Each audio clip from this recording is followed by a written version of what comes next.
Hello and welcome to the latest episode of our Irreplaceable Choice CMO Success Systems podcast, where we speak to really interesting people that have been part of the corporate world, part of their own life stories and transformations, and various events that have happened to, I think, to the most of us, but overall they have an accumulative effect each individually on our lives. So we generally love to speak to people like Rob Tearle, who we got on as our guest today. Rob is a chief financial officer. Rob is a guy that guides CEOs and helps them scale and grow sort of innovative companies, and especially those on an international basis, and also with recurring revenue. So things like fintech and anything SaaS based or software as a service based companies. So Rob has got 20 years experience. He's ACMA, PQE, and has been working with venture capital and private equity entities as well. So I would say that Rob has had a lot of focus around SaaS, fintech entities. And Rob, welcome to the show. I'm really happy to have you as part of our show today. Thanks, Dudley. And I know we've got a lot to cover today, but I do have a quick question, which is, have you had any CFOs on this show before? Actually, I've had two CFOs already, Rob, but the differentiator, I think, for you is you're prolific on LinkedIn, and you're what I consider a LinkedIn star in the number of posts that you make daily, and especially latest storyline which you have, which talks around an event that happens in a boardroom and engaging the different members of a board and discussing potential problems. I absolutely love those stories that you come up with and a lot of your posts. I wonder if we can go straight into the actual podcast, Robin, and if we can look at some of the projects that you've done in the past. You've been involved in defense projects, mobile and cable TV software as a service, reg tech, and I would say many times CFOs from startup to AIM listed entities, and many of them that have been venture capital or private equity backed.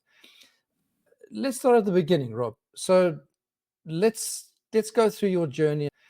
It's important to start with some context. You and I both are a relatively similar age, and we all started with dial-up connection to the internet. And the mobile phones were the sizes of bricks. So it was a totally different world. And if you wanted to study computer A-level, you had to go to sixth form college, which I did. From an early age, I had an interest in technology. I got it, I think, in hindsight, from watching a program called Tomorrow's World.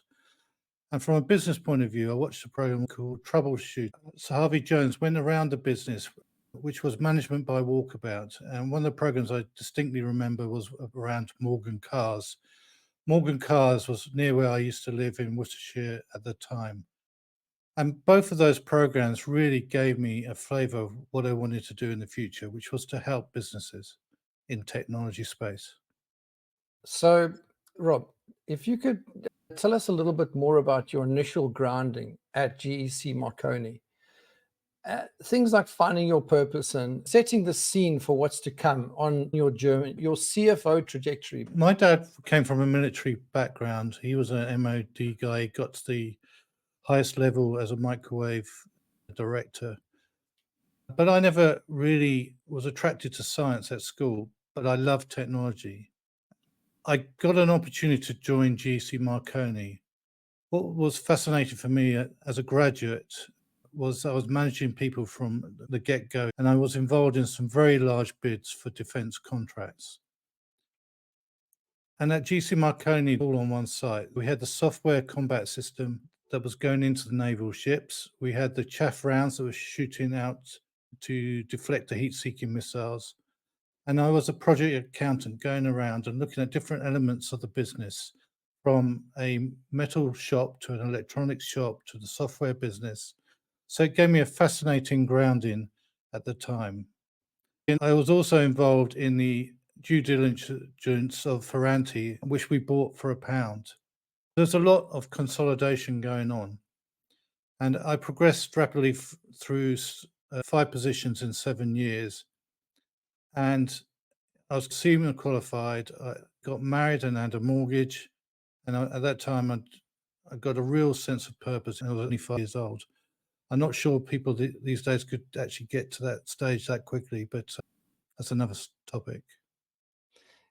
Yeah, talking about that topic, there's nothing like that moment of truth when you realize that you're no longer a kid. You can't just take things as they come, and you have to settle down. Especially commitments like a mortgage does a lot to keep you focused on what's important and also focusing on your career. At that stage, as a career professional like yourself, you have that direction, that sense of purpose. Committing to a mortgage early is a lot bigger. So these days, a lot of people, like you say, are not able to commit to an early mortgage simply because things are different now these days. But let's focus a little bit more on the mobile and telecom side of things. And a lot of the people in the audience potentially have gone through the mobile and telecoms revolution that we went through. There was that tech bubble that burst and led to international opportunities. And so there were corporate investors that invested in a lot of tech businesses. And then those investments went to nothing and lost substantial money, or the businesses were completely down and out. However, there was a flip side to that. So on the bright side, tell me a little bit more and seeing the good side of what came out of that bubble. First of all, I'm a person whose glass is ever flowing, it's not half full. And at university, I met a really good friend, a lifelong friend called Vince Tannant, and we stayed in contact. And he could see, and like me, that the mobile sector was starting to grow. I got this opportunity at Media One, he said. They were the third largest cable company in the US, but more importantly, they'd invested internationally in 13 countries in 16 joint ventures in mobile and cable TV. He said, "Come and join me. You're going to work for me, but it's a great financial planning and analysis role. You get to see the KPIs of the telecom industry." And it was such a fantastic opportunity, but he was a friend. So it was very difficult. It could have made or broke my relationship with him, but it didn't take too long for me to think about it. The opportunity was just so good. I think in family relationships and even friendships have been broken because of business relationships. So you managed to get through that, which is fantastic. And it looks to me the transition was happening.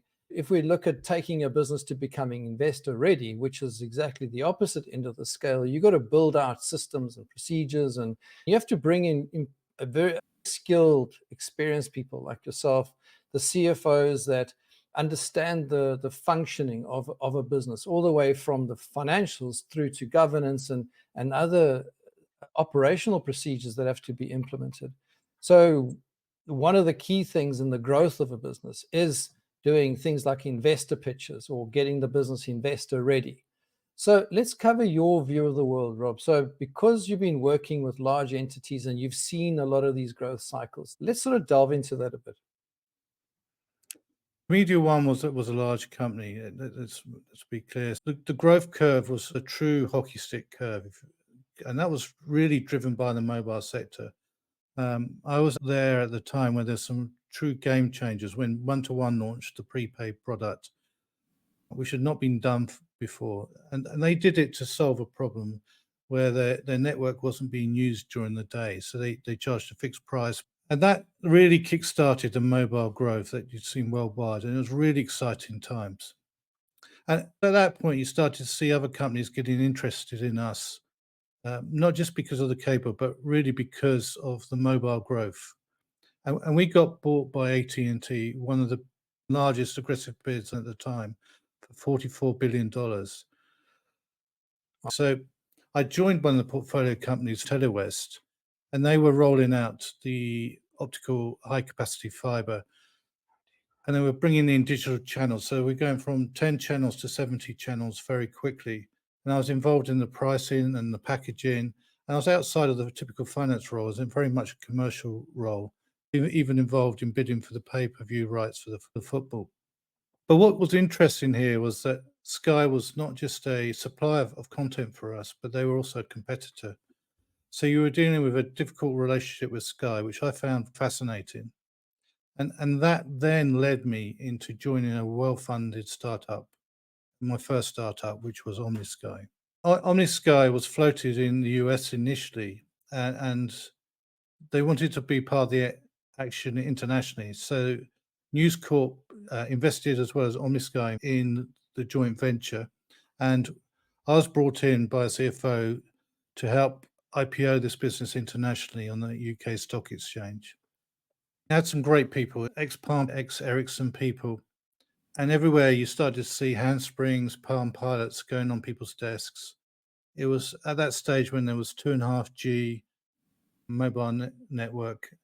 And it was around the end of 1999 where the Nokias were getting a little bit smaller, but smartphones were still not around. So what OmniSky did was to put this sled behind the PDA device so that you could access the mobile content on the go. It had News Corp content, they had Sky News, Sky Sports, but you couldn't see any moving pictures. It was just words. But it was bleeding edge.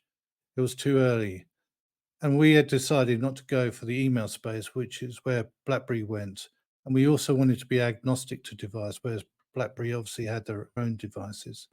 That was the difference. But we had people that really knew how to get the product out to market. We were getting great press coverage. We were in some of the big stores and everything was going well. I'd managed actually to get Oracle 11i up and running and live, and the Pathfinder for the IPO was progressing. We were actually on time and ready to go. And then the bubble burst, as you say. The CEO and CFO flew over to see Rupert Murdoch. So they were told to go over to Los Angeles, which, as you know, from London is a really long flight. And they got off the plane, and as soon as they turned on their phones, they got a message that they have to go to New York to meet Rupert Murdoch because he was there instead of Los Angeles.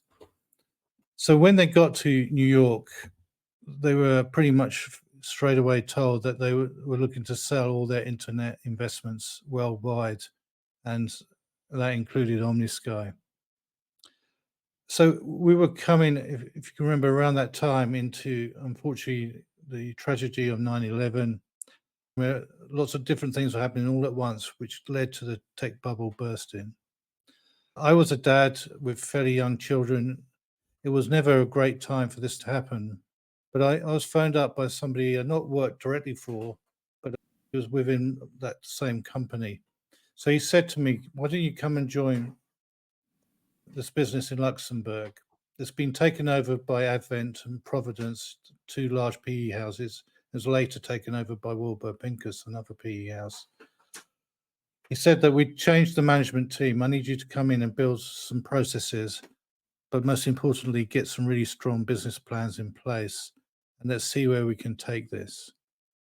The position was interim at the moment, but they may want to bring you in on a permanent basis.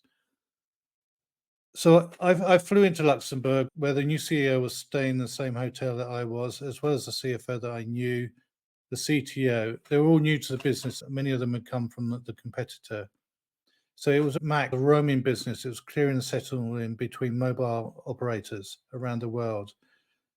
And it wasn't without its challenges because, you know, in Asia at the time, the SARS crisis was happening. So, you know, we were worried that people in Asia weren't going to travel as much. But it didn't quite seem to affect the business as we thought it would do. But I found out the analysts, when they bought the company, their assumptions, unfortunately, were wrong. So they'd predicted the business would grow based on a small window, which was over 6 months. But the business was a normal distribution. So people were roaming in the summer months. And when they were traveling between countries, it would dip back down again after the summer months. But it was on a growth trajectory, like a camel going uphill, if you like. So I had to communicate that to the CEO and to the board, which the CFO gave me that opportunity to do so. At the same time, they're trying to persuade me to be a permanent at Luxembourg, and I did seriously consider it because of the tax advantages. I had 3 young children at the time, but I got a better offer. And it was somebody again that I'd worked for before, and he said, "Come and work with me in Paris." The finance, he said, I have to be honest, is a bit of a basket case. And they've just fired the previous CFO and the controller. And I came in as a controller working for the CFO. It was a French founder-based business, but they got American and UK venture capital investors. They've been very successful in their fundraising. Within a very short period of time, I realized that the board papers and financial information were at least 60 days old. Nobody actually understood the balance sheet. A lot of the European subsidiaries were outsourced to chartered accountant firms. So I brought all the chartered accountant firms in and said, why is that information taking so long? I got a lot of nodding heads. They said, we can do it quicker. They promised the earth. And I said, well, I'm going to be on your case from day 1 to day 8. And if it's not there, there's going to be some issues. And I did. I kept my promise. And I sent an email and said, where's the information? An email from the Italian office, which was an out of office, that said, I'm on holiday for 30 days. Speak to me in September. I then went to CFO and said, we've got to do something radical here. And he said, I'm on your page. So we ended up talking to Wipro, and we said to them, how would you like to do a project for the first European SME outsource project? You know, we're speaking French, German, etc. And they jumped at the chance. They really did. You know, it's a great learning curve for me. The whole order to cash, purchase to pay, record to report, what is now the typical outsource model. But I felt it was important to go out there and visit them, see the whites of their eyes, give them some company T-shirts, make them feel part of us. I got to walk around their office in a large complex in Delhi, and you could hear BBC English on one side, you could hear American English on the other side. It was just unbelievable. And at the time, you know, Delhi was, you know, not quite as polluted as it is now. You could see the stars in the evening, although the roads were still chaotic, but it was just a fantastic place. With the first time anyone hits India, you know, the smells, the color, everything. It's just an amazing place to be. And the relationship was just fantastic. One of the guys invited me to their house, which to me is one of the big signs of a really good relationship. I've got an Anglo-Indian wife. One of my best friends is Anglo-Indian. I love cricket. I got on with them like a house on fire. Generally, you know, you get these boards flying in and out and not spend any time with them. So I thought it's important just to spend a couple of weeks with them, enjoy the weekends, and pick up the culture, really get that amazing experience. And it was because of that really close bond that we got a really high-performing finance function that enabled us, I think, to help get the merger over the line. Because on the other side of the transaction, there was a very conservative investor. And if he'd had seen what we were like before, I don't think it would have happened. No, very, very good points. Working with people besides culture, building those relationships. But I want to just focus on one of the things that you raised, and that's the balance sheets. And as a senior finance leader, thinking through the rapid change of the type of businesses that were around. In early days, you could quite easily put together a balance sheet, and it made sense for brick and mortar businesses. Sort of early 80s, 90s, etc. Things started changing, and we went into a time or a period where we were in the internet era, and now you had to start valuing and understanding businesses and their balance sheets in a different way. As you were trained in university or any one of the finance courses, you were reading a balance sheet, and as well as contractual obligations. Let's say from a mobile point of view, you've got mobile cell phone contracts, and you could try to value the recurring revenue, and then you've got to be able to understand what the churn was. So talk through those type of changes that you saw as a finance person. Yeah, I mean, you raised a good point. If you think about Telewest, they were digging up roads and putting optical fiber down, and they were funding that by a lot of bank debt. So it was a huge investment. If you think about it, who would be able to operate that optical fiber if there wasn't that management team and all the people that were employed by Telewest around to take that on? There would be no one. So there was no real sale value unless you really understood that business. So it was very difficult for banks. Openreach only just caught up with fast fiber. Just raising a few points on things like private equity, venture capital as a CFO. And as you mentioned, the cable and wireless companies are having big capital investment projects as opposed to revenue generating projects in the early days. Big changes. So many of them didn't earn money for many years before they were even worth anything from a revenue earning point of view. However, they were still valued at higher multiples. If you use the normal EBITDA multiple in terms of earnings before interest, tax, depreciation, and amortization, if you look at the valuation methods, they go out the window. And now you've got to start looking at asset valuations. But if you're laying cables, you can't necessarily lift those cables back out the ground and sell them as an asset. So it's more about the infrastructure layout that creates value, but how do you value that? And then also the accumulation of liabilities and so on.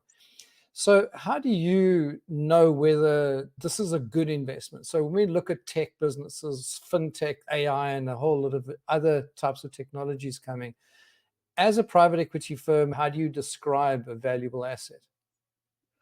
There's a difference between private equity and VCs. Private equity put a lot of debt into the business. When I was at Mac in Luxembourg and in Denmark, we had a debt the size of Manchester United. It was a significant number. It was a software business. They had extremely high margins. Forecasting was quite dangerous because you couldn't offset the cost of sales in your forecasting. So if you lost that revenue, it went straight down to the bottom line. And the bottom line was effectively what was paying off the debt, the capital repayments. The private equity model was all around, are you able to service that debt? Venture capital is different. They're looking for growth all the time. They're looking for treble and double again. Predictable recurring revenues. In the mobile space, there's a shift. Even the intended purpose of mobile or telephone, the old BT network, British Telecom, copper cables. And if you look at BlackBerry devices, they were really good at having closed networks in the business setup. So they did incredibly well as enterprise level products, but it was quickly adopted by the consumer too. And then when you looked again, BlackBerry was gone. The same with Nokia. So from a consumer market, that's been the biggest proliferation of the mobile phone and the use of the mobile phone. In the early days was about making phone calls. And then text messaging came out and it became almost a bigger thing than making phone calls. And then with the smart devices coming out, people are using smartphones for social media, and internet connectivity became the big thing and no longer text or phone. So when we look at trying to do predictions and forecasts and cash flow, you're trying to manage the often maverick style businesses. What are you as a CFO able to be the sensible voice in the room? The image you get from CFOs, the no guys, like everything is no, can't do that. How are you the sensible voice, but staying engaging with the people that you work with? Yeah, I think that one of the best examples of that is when I was at Spinvox, which was my first CFO role. There was nothing like it in the market. So there was no real benchmarks. It was a voicemail to text business. So everyone started to get voicemail in the middle of a meeting. You might have to hear the voicemail multiple times. This was a startup by two people who come from well-known families. The Dalton family, which was from the pottery business, and Christina Demek from the Demek Sherry family. She was the CEO. And it was well funded. It had commercial agreements with Carphone Warehouse and Dixon's, and Carphone Warehouse put some money in, as well as a hedge fund. And they brought me in because I had the SMS aggregation space, which was how they were going to do this voicemail to text business. The problem was that technology was really at a very early stage. As a CFO, I always look at gross margins. And the gross margins weren't that great because they had manual intervention and quality control. It needed a number of touches on the product to make it look right. So if you think about people's surnames, they're difficult, so you have to spell them phonetically. There was a lot of execution risk. If you think about it now, I rarely get voicemails now. I use WhatsApp instead. And as you said, I can remember when I flew into Singapore for one of our subsidiaries, and this guy managing this entity with an iron fist, and nobody was talking to each other in the office, yet they were all messaging each other on their mobile phones. And that was in the early 2000s. It's a bit more common now, but in 2000, it was just unusual. Yeah, it's amazing. For me, the behavior shift has been significant as well. And I think even if you look at today's generations, they are more comfortable in being in front of a screen, whether it's a little screen or a big screen. They're more comfortable being there than in social situations. If I think also about a business context, I grew up in the days where you would have a meeting and then go back to the office and type up a letter or some kind of confirmation in writing of what you discussed and what the next steps were. And now with the teams that I employ, what we try to make sure is that they speak first, have a conversation first, be relationship first, and then follow up with a text or at least some kind of email or other kind of confirmation later. Where as soon as it was flipped the other way around, we saw a lot of things going wrong.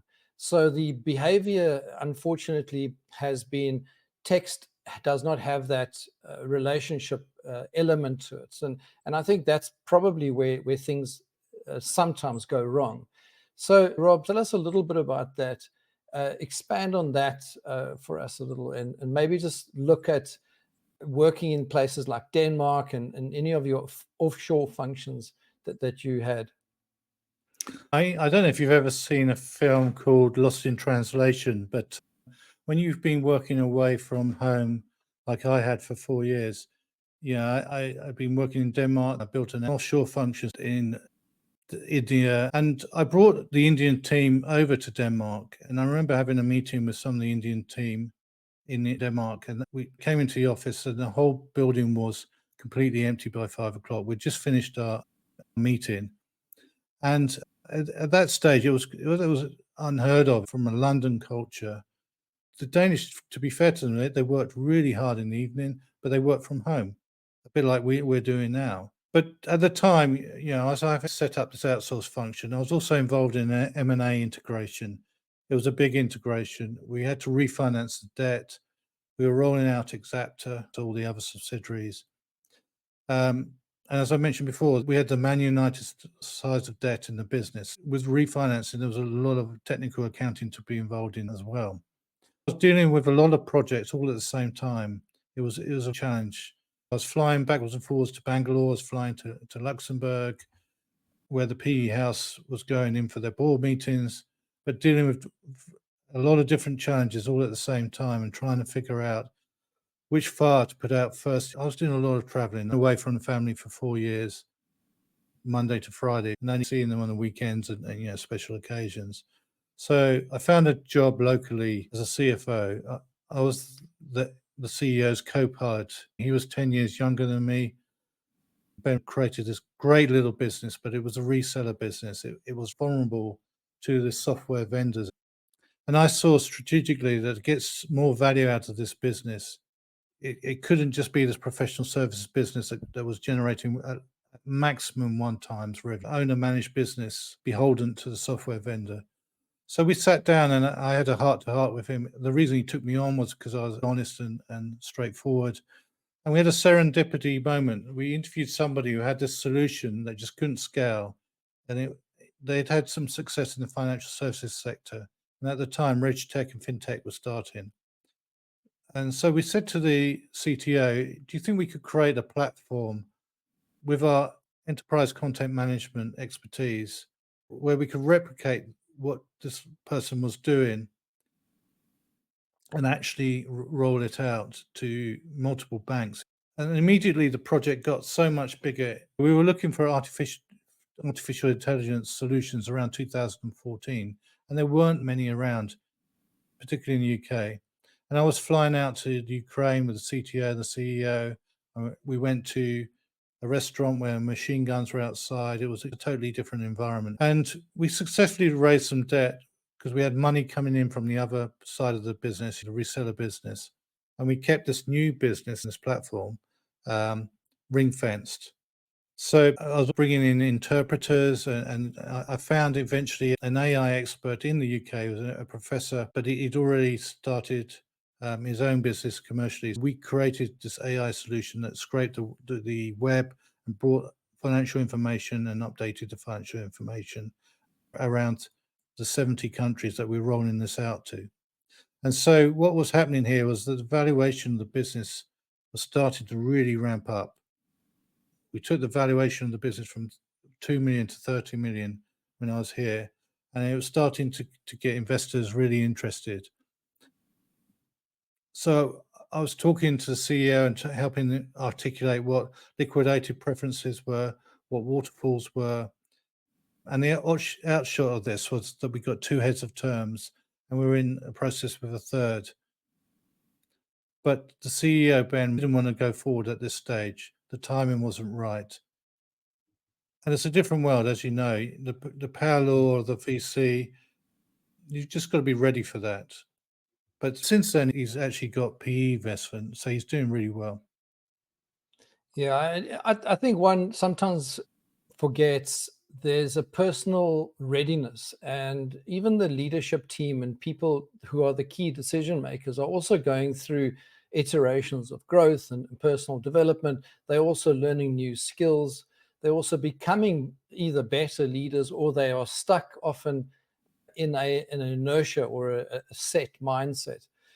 If I remember early days, uh, the leaders were often control freaks. And I remember an instance where one of the people that I worked with, he was dead set on doing his own thing and was not keen to link up or to join up or joint venture with another entity that had a far better distribution network. The problem was that if he could have 10x or 9x his revenue by literally putting the two businesses together, he just didn't want to relinquish control. So, he couldn't make the switch. He couldn't see his way forward, although he knew it logically, it was good. He just couldn't relinquish that control. I'm not saying that happened exactly with you, but there's a very human element to business and to transactions at that sort of level. Yeah, I understand where they're coming from. It's their baby, isn't it, after all? So you just got to take them through it in almost in baby steps as well, to see if they have that appetite and they want to do the deal. What is life afterwards going to be like for them? With this particular founder, he started the company when he was 23 years old. It was around 10 years later when we were looking at this possible investment. And we started getting some real traction from the SaaS revenue in a hosted environment, and also creating our own SaaS platform for this RegTech product. But for me, it was time to exit. I've been at it for 5 years. I helped to get this value up, and actually the value was 3 times more than I thought I'd get to. So I left as a good leave and wished Ben all the best, and ended up joining Currency Cloud. So moving into a fintech. I wasn't the CFO, but I was involved in some really fantastic projects. I came in, it's obviously a previous CFO myself, but the CFO, Fiona T, brought me in, who I knew from Demovo, and the old CFO was still there as well. So effectively, we had 3 CFOs at one point. Fiona was learning a lot about the new business. And she let me spend time with the old CFO. So I did some due diligence, company secretarial work around stock options, because every employee had stock options. And I worked with Sapphire Ventures, one of the investors, to build this investor-grade business plan, because there wasn't really an FP&A function there at the time.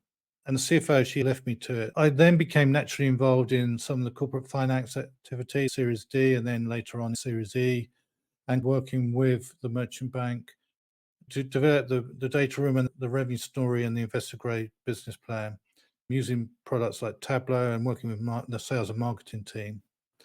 And the business was doubling and doubling again. The projects were coming out of my ears. I was supposed to be there for 3 months, and I ended up being there for 3 years. But I was given an opportunity to work as a private equity-backed CFO for Global Processing Services.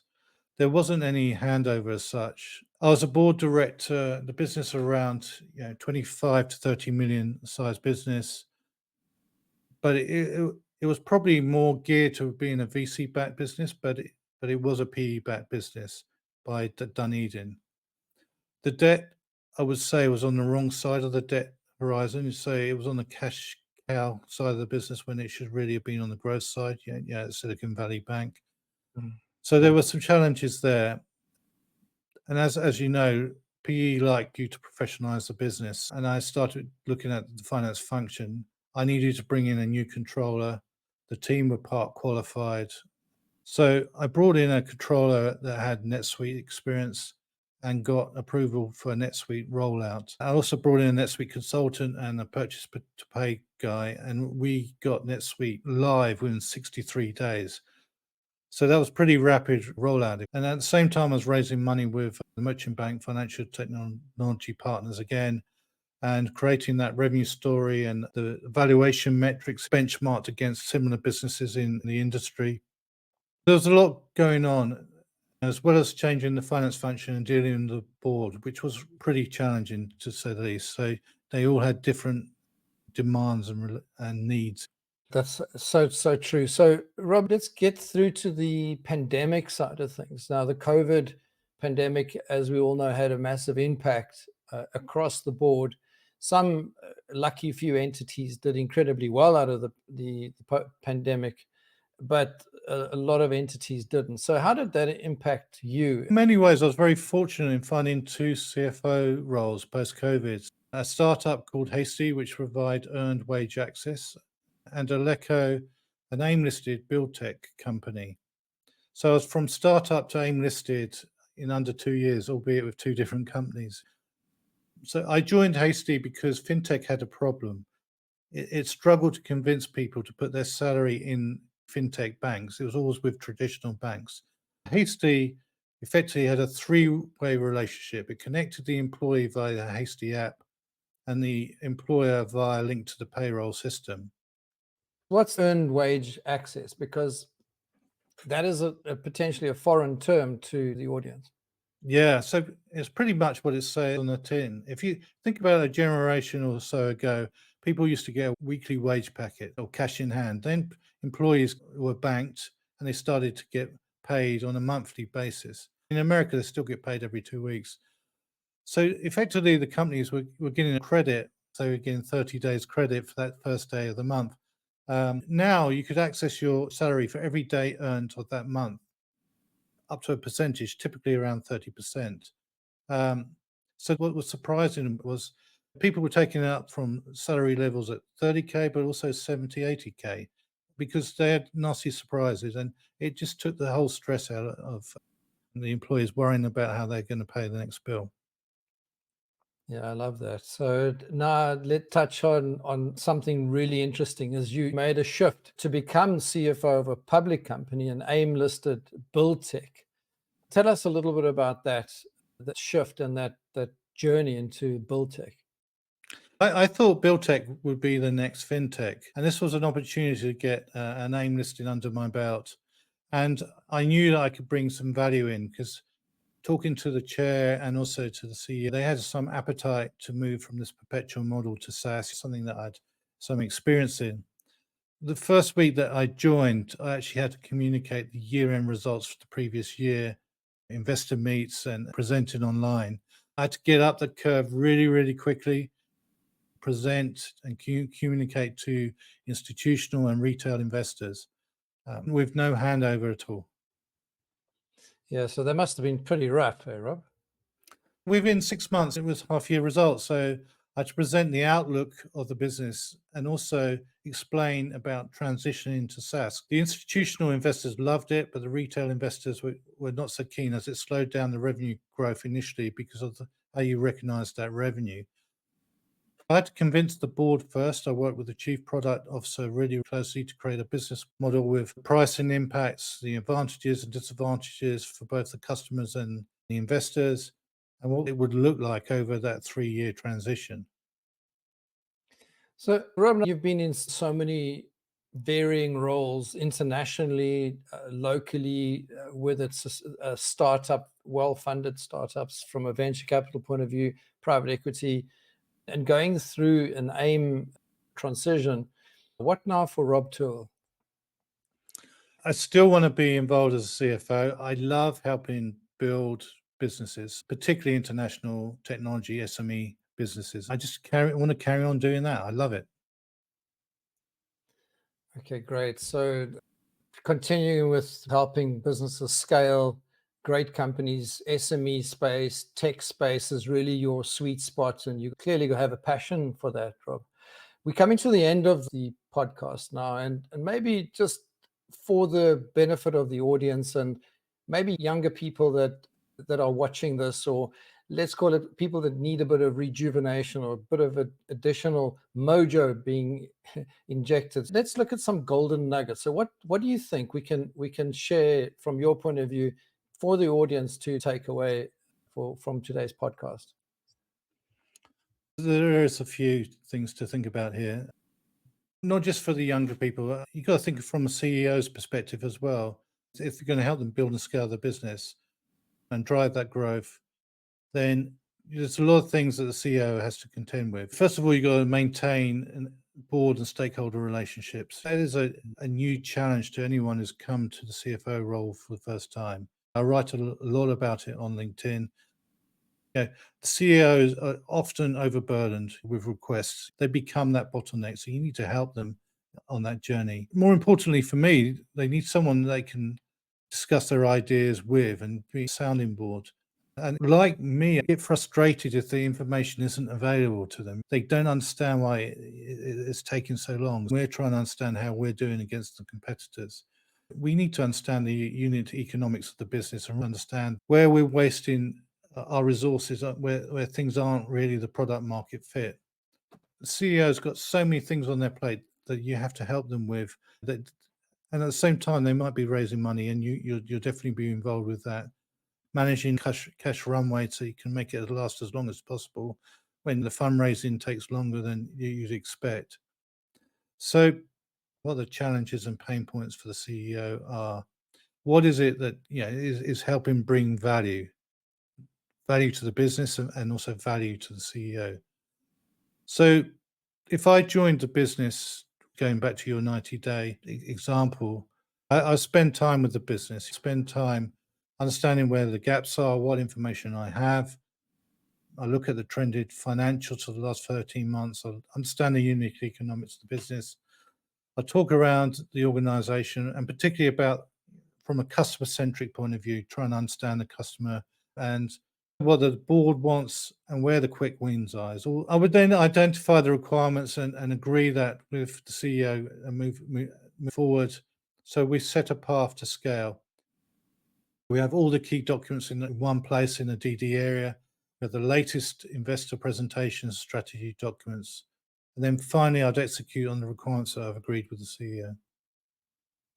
Yeah, it sounds like a great set of steps, Robin. And I'd like to say it sounds measured and it sounds like a specific way of dealing with what obviously each situation is different, but it's a consistent method that you can go from where they are right now to where they want to be. I've been in business for around 30 years, and it sounds to me like I absolutely needed your kind of person in the business. And I got to say that the times that I was smart enough to bring in someone like you, I've obviously always seen significant changes. What I've seen the opposite as well, not bringing someone like you in and trying to, let's not say wing it, but try to do it on my own or use less qualified people or people without that strategic edge, which has come out clearly during our interview, that you got that ability not only from a cultural, finance and an international background, but you also have the strategic edge that I've noticed as well. But now with the defined set of steps, I think that clarifies for me a very clear path going forward. A business owner and startup guy myself as well. I've been through the early days all the way through to exit. and knowing that I've got someone smart enough on my side and in my corner, if you like, fighting for me. And one of the key areas where your skills come in incredibly handy, and that's with fundraising, capital raising, and making sure that the governance, due diligence, and all the documentation and everything is ready for an investor to come and invest. So knowing that you have this set of skills and process, Rob, let's have a look at anything else you can share with the audience today. It's always to keep an up-to-date 8 or 9 slides around your business that you would do for any fundraise. So one of the critical ones that you'd want to show is traction. Traction is what's important for a business. So understand the traction of the business, really get to understand your customers, understand the operational side that supports the customers. CFO has to have a joined up approach that brings the company, the people, the process, finance, customers, operations, and products. It sets out why the business does what it does, why, when, and where. By building these scalable finance systems, bringing in business intelligence, as well as developing high performance teams and creating investor grade business plans that connects revenue to costs and manages that resources really, really efficiently. Even if you're not raising money, do it for budget purposes so you can understand what the base case is and what you can really achieve above that base case. But be really, really close to the customer by having some involvement with the customer council that's been set up, if there is one. So the best way to understand the value of your solution is to spend time with your customers analyzing usage, how often are they logging into the product, and so you can really get to understand how to package that product correctly. So get behind that. You can really understand the marketing side, the sales side, and everything behind that. That's what I would suggest as a CFO or prospective CFO, is just to understand those metrics really, really well. Yeah, it reminds me of those different things that keep coming up in SaaS or online type businesses, where it's about adoption, it's about engagement or client engagement, things like churn, those type of things are critical. And then what I really like what you've just said there, which is not that common amongst some finance people, is that engagement with the customer. They actually sometimes want to sit as far away from the customer as possible, unless they are collecting money. They're on the debtor side of things. So communication with customers from a positive point of view, not just collecting outstanding bills, understanding their requirements and their behavior. Communication is important. We hear differently to a sales guy, right? So we can understand some things that they may not have picked up. We can actually understand some of the things that maybe have been missed or read between the lines, if you like. So it's really important to understand why the customer is actually getting some value out of your product and your solution. Getting those profiles, those ideal customer profiles and buyer personas, so that you understand who's using your product. And I think people presume too much. Yeah, and we've seen a lot of false information as well. If you think about, as an example, I don't know how true or untrue this is, but Twitter or X, now that it's called that, but Twitter, when they started publishing their numbers, they had a lot of non-accounts. They were publishing a number of subscribers or users, but there were many thousands of accounts that weren't real. They were just fake accounts, or even unused accounts, but they were taken as a global number, as this is our subscriber base. So there's that due diligence as well to understand what that base looks like. So if people want to get hold of you, Rob, tell us, how do they get hold of you? And maybe just share some of your latest LinkedIn posts as well, as in just a teaser for people to then look you up and read some of your good posts. I've just about to launch my website actually in a couple of weeks' time. So if you look out for CFOValue in 2 weeks, you'll be able to see that. I've been doing an 8-part series on LinkedIn, which discusses unspoken boardroom dynamics. At the end of that 8-part series, I'll release an audio file that you can listen to. I use some AI technology to give people different voices, so hopefully you'll like that as well. And you can follow me on LinkedIn. So if you look at CFO-Rob Tearle, is the best way to get hold of me. But I generally answer anyone who's got a genuine interest in helping grow businesses. I'm happy to talk to you. I've got some great ideas. Excellent, Rob. Thank you very much. Thank you for joining us today. We wish you all the best with the launch of your website and with your continuing prolific posting on LinkedIn. There's so many valuable tips, really good, engaging story. The boardroom stories, I absolutely love them. I think I would really encourage anybody to be watching out, looking for those and reading them. And I'm going to invite you to potentially put out a few short clip videos maybe in your LinkedIn posts in future, and get yourself out there in terms of your video exposure. But thank you very much, Rob, for joining us today. Thank you. It's been a pleasure. So thank you, everyone, for joining us today on the Irreplaceable Choice, the CMO Success Systems podcast, and looking forward to seeing you on our next episode of our Irreplaceable Choice CMO Success Systems podcast series. Thank you very much.